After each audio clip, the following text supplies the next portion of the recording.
দিনাজপুরের হিলি থেকে সরাসরি যুক্ত হচ্ছেন সহকর্মী আব্দুল আজিজ।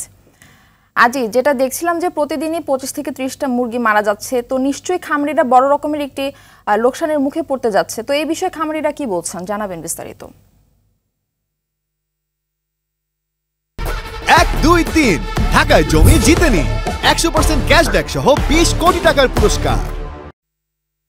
যে মারফি, আপনাকে জানিয়ে রাখি আসলে এখানে প্রায় 150টির বেশি কিন্তু মুরগির খামারে রয়েছে, ছোট বড়। আপনাকে জানিয়ে রাখি যে আসলে খামারিরা কিন্তু অনেক চিন্তার মধ্যে পড়ে গেছে। কারণটি হচ্ছে ইতিমধ্যে যেমনটি আমরা রিপোর্টে দেখলাম যে একটি খামারি মাত্র তারা প্রায় 5 লক্ষ টাকার মতন, কিন্তু ক্ষতির মধ্যে এখন পর্যন্ত কিন্তু ক্ষতির মধ্যে কিন্তু পড়ে গেছে। এছাড়া কিন্তু আরও অন্যান্য খামারি রয়েছে, তারা কিন্তু খুব দুশ্চিন্তার মধ্যে রয়েছে। আপনাকে জানিয়ে রাখি গত কয়েকদিন থেকে প্রায় 10 থেকে 15 দিন থেকে দিনাজপুর জেলাতে 38 থেকে 40 ডিগ্রির মধ্যে তাপমাত্রা কিন্তু ওঠানামা করছে। আর এর ফলে কিন্তু এই যে হিট স্ট্রোকে কিন্তু মুরগিগুলো মারা যাচ্ছে। আমরা কিন্তু গতকালকেও দেখেছি উপজেলার বিভিন্ন খামারে কিন্তু দেখেছি যে প্রতিটা খামারে 10 থেকে 15 অর্থাৎ 20টার মতন কিন্তু মুরগি মারা যাচ্ছে। এতে কিন্তু চরম লোকসানের মধ্যে পড়তে হচ্ছে এই খামারিরা বলছে যে আসলে এই ঘন ঘন লোডশেডিং হওয়ার কারণেই তারা কিন্তু এই মূল ঘন ঘন লোডশেডিং হচ্ছে, সেই সঙ্গে কিন্তু তাপমাত্রা বৃদ্ধি পেয়েছে। এই দুটি কারণেই কিন্তু মূলত এটি হচ্ছে, এমনটি কিন্তু তারা জানিয়েছে। তবে উপজেলা প্রাণী সম্পদ বিভাগ থেকে কিন্তু বারবার করে বলা হচ্ছে যে আসলে এই যে অতিরিক্ত তাপমাত্রা, এই জন্য তারা যেন এই ছাদে অর্থাৎ খামারের যে ছাদ রয়েছে সেখানে কিন্তু তারা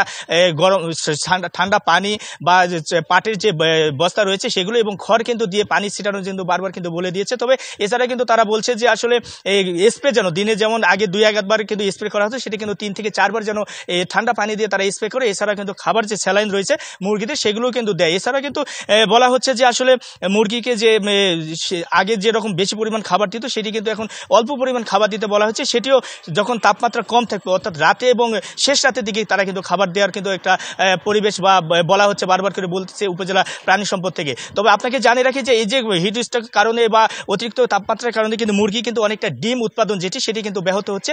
আমরা যেমনটি জানতে পেরেছি যে আগে যেরকম ধরেন যে 3000 থেকে 4000 মুরগি থাকলে সেখানে 2000 বা 2500 ডিম দিত, সেটি কিন্তু ডিম উৎপাদন অনেকটাই কমে গেছে। এতে কিন্তু আরও লোকসানের মধ্যে পড়তে যাচ্ছে এই খামারিরা বলছে যে যদি সরকার থেকে তাদেরকে যদি কোনো প্রণোদনা বা সহযোগিতা করা হয় সেক্ষেত্রে তারা এই ক্ষতির মুখ থেকে তারা কিন্তু অনেকটাই কিছুটা মানে মুক্তি পাবে।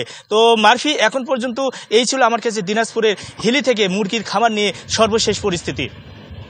ধন্যবাদ আপনাকে।